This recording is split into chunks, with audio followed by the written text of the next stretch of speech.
Let's be frank about immigration. The vast majority of immigrants are decent, upstanding citizens, stout, hard-working folk who seek to improve their lives and those of their families. And the vast majority of people in the West are open-minded and tolerant sorts who don't care what colour their neighbours are. But in both communities there are bad apples, those who despise other cultures and who seek to foment friction with them. And as the numbers rise and the friction escalates, all the moderates will be forced to pick sides. This is the story of history, and it's foolish to ignore the lessons of the past. But it's even more foolish to ignore the lessons of the present. Because if we take a glance at Sweden, then the problems that are brewing are staring us straight in the face. Sweden used to be something of a utopia of tolerance, low crime, peace and prosperity. But it isn't anymore. Sweden is now beset by a rising tide of rape, violence, gang warfare, gun crime, grenade attacks, division and biting hostility. And it's impossible to escape the fact that all these crises have a single root cause: immigration. Sweden extravagantly threw its doors open to the world, and the world came, but they brought all their crime, intolerance and problems with them. And the Swedish dream died an appalling death, though some still refuse to admit it. Sweden is the canary in the coal mine for the rest of the West, and the fact that it's been ignored is frankly terrifying. A damning indictment of our times. Sweden used to be the safest country in Europe, but now it has the greatest number of rapes per capita, the highest rate of gun murders, and an epidemic of bombings without equivalent or precedent in the West.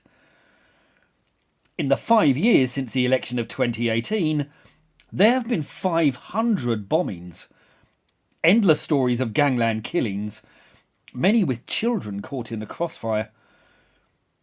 Shootings are now so regular that the criminal justice system simply can't cope. And all these crises proliferate in the immigrant ghettos which now dot the land. Of course, the affluent liberals who still support the policy all live far from the areas that are actually affected, as is always the case. There are now at least 60 immigrant neighbourhoods over which the police have little control. When a massive riot broke out in one of these enclaves in the spring, 300 police officers were injured. Sweden's chief of police warns of a brutality we haven't seen before. In the past 2 decades, Sweden's foreign-born population has doubled to 20%. Many of us cautioned that it was impossible to integrate people arriving in such vast numbers in such a short space of time. But liberal politicians rejected these warnings and threw open the doors, the same way they're doing in America, Britain, France, and across the West. And it's the same sort of politicians who all inhabit the same affluent white suburbs. In Sweden, there's been virtually no integration, and it's believed that 240,000 children now live under the honour system, a system steeped in violence, retribution, and misogyny. But while the state gives warm homes and handouts to largely unsuitable foreigners, thousands of indigenous Swedes are forced to beg on the streets, freezing in shop doorways, as they are in Britain, America, and elsewhere. But the real issue is in crime, and the extent of Sweden's problems are best understood if we examine a couple of cases. Arminus Pilakas, a 15-year-old boy, was stabbed to death by a 14-year-old Syrian migrant after allegedly protecting a girl from being sexually harassed by his killer. And during the pivotal election, there was a shootout by gangs of masked youths in a playground in Eskilstuna, a small town an hour and a half from Stockholm. A 5-year-old Syrian boy was shot in the crossfire. This shows that it's the migrants themselves who are the most frequent victims of the epidemic. And the incident also served to underline the warning given by Torsten Elofsson, a former Swedish police chief.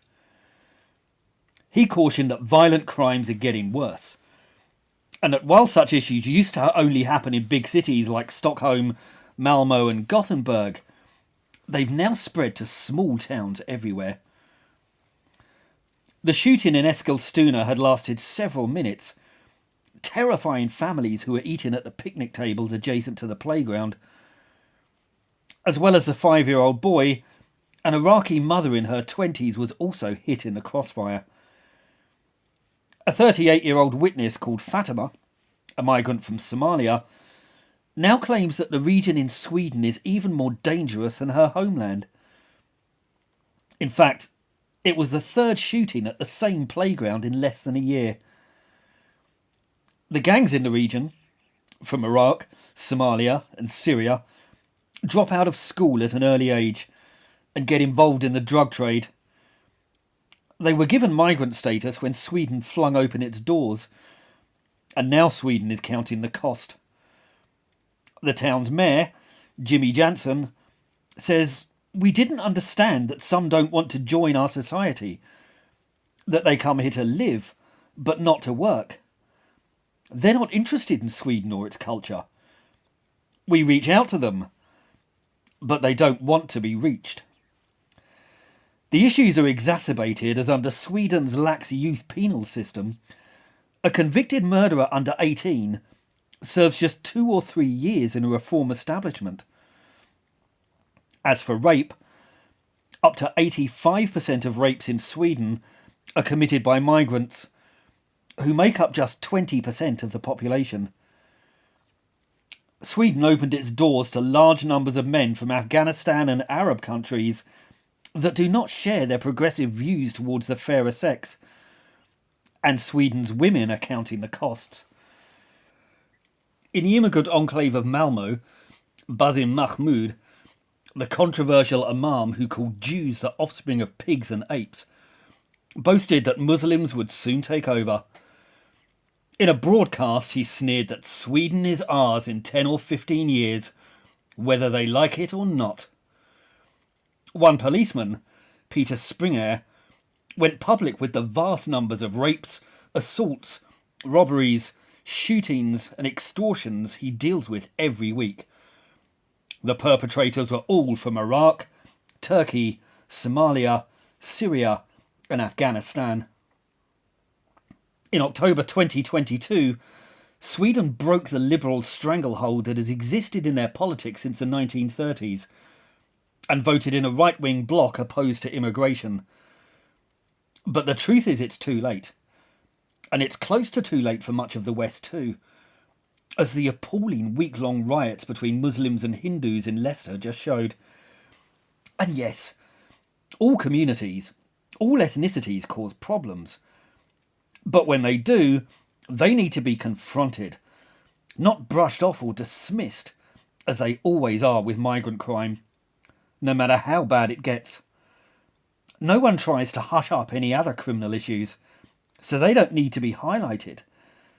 But that's not the case here, which is why some of us are forced to turn the spotlight on it, though we know the howls of racism will hit us like a hurricane. But someone needs to speak up, for the sake of our children, and for the sake of our civilization. If you want to support this channel, please like, subscribe, and think about buying my books. They're called The Tyranny of the Left, and they go into topics like this in much greater detail. They're available on the links below. Please do feel free to pick them up and let me know what you think. Thank you.